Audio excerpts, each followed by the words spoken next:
നമസ്കാരം. ദേവന്മാരെയും ഋഷികളെയും മനുഷ്യരെയും പോലെ ഈച്ച, എറുമ്പ് എന്നിങ്ങനെ പല ജീവികളും ശിവഭഗവാനെ പൂജിച്ചതായി ഐതിഹ്യങ്ങളുണ്ട്. ഞണ്ട് ശിവപൂജ ചെയ്തതായി സ്ഥലപുരാണത്തിൽ പരാമർശിക്കുന്നതും വൈത്തീശ്വരൻ കോവിൽ പോലെ രോഗപരിഹാര സ്ഥലവും ആയില്യം നക്ഷത്രക്കാരുടെ ദോഷപരിഹാര ക്ഷേത്രവുമായ ഒരു ശിവക്ഷേത്രത്തെപ്പറ്റി മനസ്സിലാക്കാം. ക്ഷേത്രം അരുൾമികു കർക്കടേശ്വരർ തിരുക്കോവിൽ. ഈ ക്ഷേത്രം തമിഴ്നാട്ടിൽ തഞ്ചാവൂർ ജില്ലയിൽ തിരുവിസനല്ലൂരിനടുത്ത് തിരുന്തുദേവൻകുടി എന്ന സ്ഥലത്താണ് സ്ഥിതി ചെയ്യുന്നത്. ഇവിടെ മൂലവർ ശ്രീ പരമേശ്വരൻ കർക്കടേശ്വരർ എന്ന നാമത്തിലും ദേവി ശ്രീപാർവതി അപൂർവ നായകി, അരുമരുന്തു നായകി എന്നിങ്ങനെയും അനുഗ്രഹം ചൊരിയുന്നു.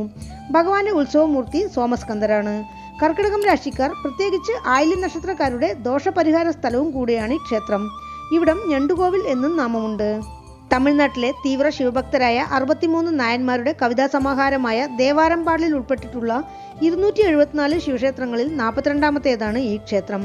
63 നായന്മാരിൽ തിരുജ്ഞാന സംബന്ധർ ഈ ക്ഷേത്രത്തിലെ മൂലവരെക്കുറിച്ച് പിണി തീർക്കും ശിവൻ എന്ന പതികത്തിൽ പാടിയിരിക്കുന്നു. പുരാണങ്ങളിൽ ഈ സ്ഥലം കർക്കടേശ്വരം എന്നായിരുന്നു അറിയപ്പെട്ടിരുന്നത്.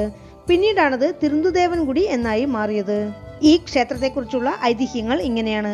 ഒരു നാൾ ദുർവാസാവ് മഹർഷി നദിക്കരയിൽ പൂജ ചെയ്തുകൊണ്ടിരിക്കുമ്പോൾ അതുവഴി വന്ന ഗന്ധർവൻ മഹർഷിയുടെ വൃദ്ധരൂപം കണ്ട് പരിഹസിക്കുകയും കൈകൊട്ടി ശബ്ദമുണ്ടാക്കുകയും ചെയ്തു. എന്നിട്ടും മഹർഷി അനങ്ങിയില്ല. അന്നേരം ഗന്ധർവൻ ഞണ്ടുപോലെ നടന്നു കാണിച്ച് മഹർഷിയെ കളിയാക്കി. കോപം വന്ന ദുർവാസാവ് മഹർഷി ഗന്ധർവനെ ഒരു ഞണ്ടായി പിറക്കാൻ ശപിച്ചു.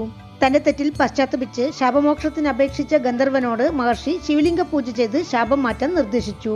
അപ്രകാരം ഞണ്ടിന്റെ രൂപത്തിൽ ഇവിടെ എത്തിയ ഗന്ധർവൻ ഇവിടെയുള്ള സ്വയംഭൂ ശിവലിംഗം കണ്ട് അടുത്തുള്ള പുഷ്കരണിയിൽ നിന്നും ദിനവും ഒരു താമരമലർ പറിച്ചുകൊണ്ടുവന്ന് ശിവഭഗവാനെ പൂജിച്ചു.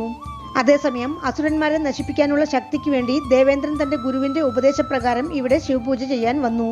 ദേവേന്ദ്രൻ അവിടെയുള്ള പുഷ്കരണിയിൽ നിന്നും 1008 താമരമലരുകൾ പറിച്ച് ശിവലിംഗത്തിന് പൂജ ചെയ്തു.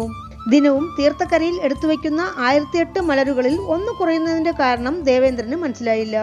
ദേവേന്ദ്രൻ ഒരു ദിവസം ഇത് ശ്രദ്ധിച്ചപ്പോൾ ഗന്ധർവനായ ഞണ്ട് ഒരു പൂവും കൊണ്ട് അതിരാവിലെ ഗോമുഖി വഴി പോയി ഭഗവാനെ പൂജിക്കുന്നത് കണ്ടു. താൻ പൂജിക്കുന്ന ശിവലിംഗത്തെ മറ്റൊരാൾ, അതും തനിക്ക് മുമ്പേ പോയി പൂജിക്കാൻ അധികാരമില്ല എന്ന ഗർവോടെ ദേവേന്ദ്രൻ ഞണ്ടിനെ കൊല്ലാൻ മുതിർന്നു. ഒരു നാൾ ഞണ്ട് ശിവപൂജയ്ക്കായി ശിവലിംഗത്തിന്റെ ശിരസിലേക്ക് കയറുമ്പോൾ ഞണ്ടിനെ വെട്ടാൻ ഇന്ദ്രൻ വാളോങ്ങി. ഇത് മനസ്സിലാക്കിയ ശിവഭഗവാൻ ശിവലിംഗത്തിന്റെ ഉച്ചിയിൽ ഒരു ദ്വാരം ഏർപ്പെടുത്തി കൊടുത്ത് ഞണ്ടിനെ അതിനുള്ളിൽ ഒളിയാൻ സഹായിച്ച് ഞണ്ടിന് ശാപവിമോചനം കൊടുത്തു. ഇന്ദ്രന്റെ വാളിന്റെ വെട്ടേറ്റ് ശിവലിംഗത്തിന് മുറിവ് പറ്റി. തന്റെ തെറ്റ് മനസ്സിലാക്കിയ ഇന്ദ്രൻ ഭഗവാനോട് മാപ്പപേക്ഷിച്ചു. ഭഗവാൻ ക്ഷമിച്ച് ഇന്ദ്രന് ദർശനം കൊടുത്തുകൊണ്ട് ഇങ്ങനെ പറഞ്ഞു: ഗർവോടെ ഏതു കാര്യം ചെയ്താലും ആർക്കും അതിൽ വിജയം കൈവരിക്കാനാവില്ല. വിനയം എപ്പോഴും നന്മ നൽകും. ഭഗവാൻ കർക്കടകത്തിന്, അതായത് ഞണ്ടിന് ശാപവിമോചനം കൊടുത്തതിനാൽ ഭഗവാന്റെ നാമം കർക്കടേശ്വരർ എന്നായി മാറി. ശിവഭഗവാനെ വണങ്ങിയ ഇന്ദ്രൻ തന്റെ തെറ്റ് മനസ്സിലാക്കി തിരുത്തിയതിനാൽ ഇവിടം തിരുന്തുദേവൻകുടി എന്നറിയപ്പെട്ടു. ക്ഷേത്രത്തിൽ ഞണ്ട് ശിവഭഗവാനെ പൂജിക്കുന്ന ചുവർ ശില്പമുണ്ട്. ആടി അമാവാസിയും പൂരം നക്ഷത്രവും ചേർന്ന് വരുന്ന ദിവസം 21 കുടം കറുത്ത പശുവിന്റെ പാൽ കൊണ്ട് രാത്രിയിൽ ഈ ശിവലിംഗത്തിന് അഭിഷേകം ചെയ്താൽ ശിവലിംഗത്തിനുള്ളിൽ നിന്ന് ഞണ്ട് പുറത്തു വന്ന് ദർശനം കൊടുക്കും എന്ന് വാസിഷ്ഠ മഹാത്മ്യത്തിൽ കുറിപ്പുള്ളതായി പറയപ്പെടുന്നു.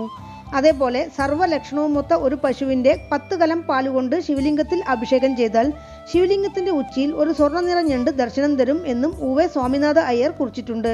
കാലപ്പോക്കിൽ ഈ സ്വയംഭൂ ശിവലിംഗം മണ്ണിനടിയിലായി. ഇവിടം ഭരിച്ചിരുന്ന ചോഴ മന്നന് വാതരോഗം പിടിപെട്ടു. കൊട്ടാരം വൈദ്യന്മാർ എന്തു ചെയ്തിട്ടും രോഗം മാറിയില്ല. തീവ്ര ശിവഭക്തനായ രാജാവ് ഭഗവാനെ പ്രാർത്ഥിച്ച് എങ്ങനെയെങ്കിലും രോഗം മാറ്റിത്തരണമെന്ന് അപേക്ഷിച്ചു. അങ്ങനെയിരിക്കെ ഒരു വൃദ്ധ ദമ്പതികൾ കൊട്ടാരത്തിലെത്തി അവർ കൊണ്ടുവന്ന ഭസ്മം ജലത്തിൽ കലർന്ന് രാജാവിന് കുടിക്കാൻ കൊടുത്തു. അത് സേവിച്ച ഉടനെ രാജാവിന്റെ അസുഖം മാറി. രാജാവ് അവരോട് രാജവൈദ്യന്റെ സ്ഥാനത്ത് കൊട്ടാരത്തിൽ താമസിക്കാൻ അഭ്യർത്ഥിച്ചു. അവർ സമ്മതിച്ചില്ല. രാജാവ് അവർക്ക് പൊന്നും പൊരുളും സമ്മാനമായി കൊടുക്കാൻ എടുത്തുകൊണ്ടുവന്നതും അവർ വാങ്ങിച്ചില്ല. വിസ്മയിച്ച രാജാവ്, നിങ്ങൾക്ക് എന്ത് ആഗ്രഹമുണ്ടെങ്കിലും പറഞ്ഞുകൊള്ളുക, അത് നടത്തിത്തരേണ്ടത് എന്റെ കടമയാണ് എന്ന് പറഞ്ഞു. അവർ മന്നനെ ഈ പ്രദേശത്ത് കൂട്ടിക്കൊണ്ടുവന്ന് മണ്ണിൽ പുതിഞ്ഞു കിടക്കുന്ന ശിവലിംഗം കാണിച്ച് അവിടെ കോവിൽ നിർമ്മിക്കാൻ ആവശ്യപ്പെട്ടു. പിന്നീട് അവർ ആ ശിവലിംഗത്തിനടുത്തേക്ക് ചെന്ന് അതിൽ ഐക്യമായി. വന്നത് ശിവപാർവതിമാരാണെന്ന് മനസ്സിലാക്കിയ മന്നൻ അവിടെ കോവിൽ നിർമ്മിച്ച് ശിവലിംഗം പ്രതിഷ്ഠിച്ചു എന്നാണ് കഥ. വൈത്തീശ്വരൻ കോവിൽ പോലെ ഇവിടെ പ്രാർത്ഥിച്ചാൽ രോഗങ്ങൾ മാറും എന്നാണ് വിശ്വാസം. ക്ഷേത്രത്തിൽ ധന്വന്തരി മൂർത്തിയുടെ പ്രതിഷ്ഠയും ഒരു വൈദ്യൻ മരുന്ന് തയ്യാറാക്കുന്നത് പോലെയുള്ള ശില്പവുമുണ്ട്. മന്നൻ ഇവിടെ കോവിൽ നിർമ്മിക്കുമ്പോൾ അമ്പാളുടെ വിഗ്രഹം കാണാനില്ലായിരുന്നു.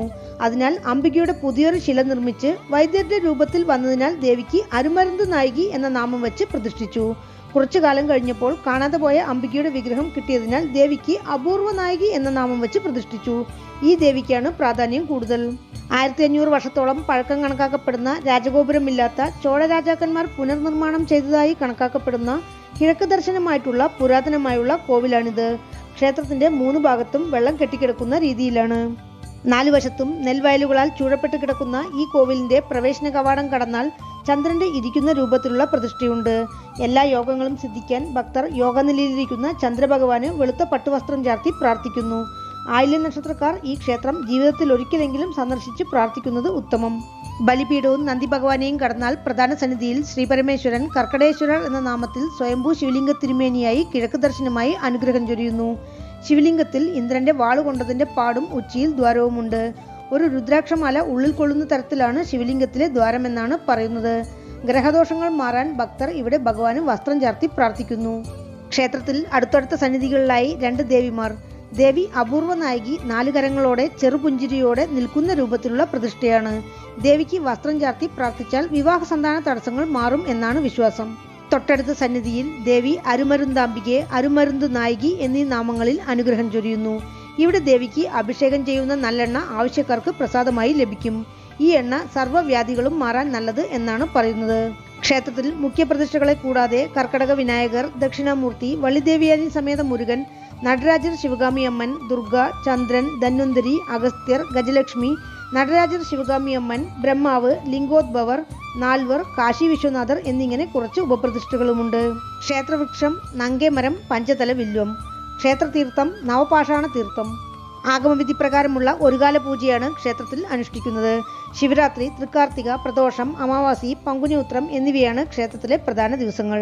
പൂജാ സമയം രാവിലെ 7 മണി മുതൽ ഉച്ചയ്ക്ക് 1:30 മണി വരെ, വൈകുന്നേരം 4 മണി മുതൽ രാത്രി 7 മണി വരെ. ക്ഷേത്രത്തിലേക്ക് എത്തുവാൻ കുംഭകോണത്ത് നിന്ന് 9.5 കിലോമീറ്റർ. അടുത്തുള്ള റെയിൽവേ സ്റ്റേഷൻ തിരുവിടമരുതൂർ, കുംഭകോണം. വീണ്ടും അടുത്ത വീഡിയോയിൽ കാണാം. നന്ദി.